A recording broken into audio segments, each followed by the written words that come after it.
ఓం నమ శివాయ. ఓం నమ శివాయ. ఓం నమ శివాయ. శివాయ పరమేశ్వరాయ ఇంద్రశేఖరాయ నమః భవాయ గుణసంభవామి శ్రీతాండవాయ నమ శివాయ. శంభవే చ మయోభవే చ నమ శివాయ. శివధరాయ చ రుద్రాయ చ మహాదేవాయ మృత్యుంజయాయ సర్వేశ్వరాయ సదాశివాయ శ్రీమన్మహాదేవాయ నమః. ఓం త్ర్యంబకమిజామహి సుగంధిం పుష్టివర్ధనం ఉర్వారుకమివ బంధనార్ముక్షోర్ముక్షీయమామృతాతో. నమో పార్వతిపతే. హర హర హర మహాదేవ.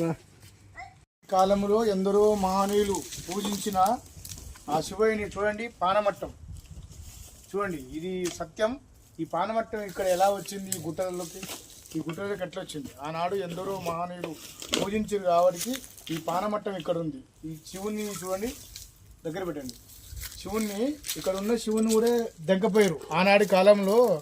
దెంకపోతే మన లక్ష్మణ్ గురూజీ ఒక శివయ్యని తీసుకొచ్చి మన అభిషేకం చేసిండు, ప్రతిష్ఠత చేసి అభిషేకం చేశారు. ఈ పానమట్టానికి ఎంతో విలువ. ఈ పానమట్టానికి పానం పోసిన మన లక్ష్మణ్ గురూజీ.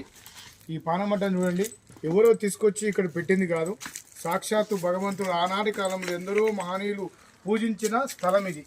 ఓం నమ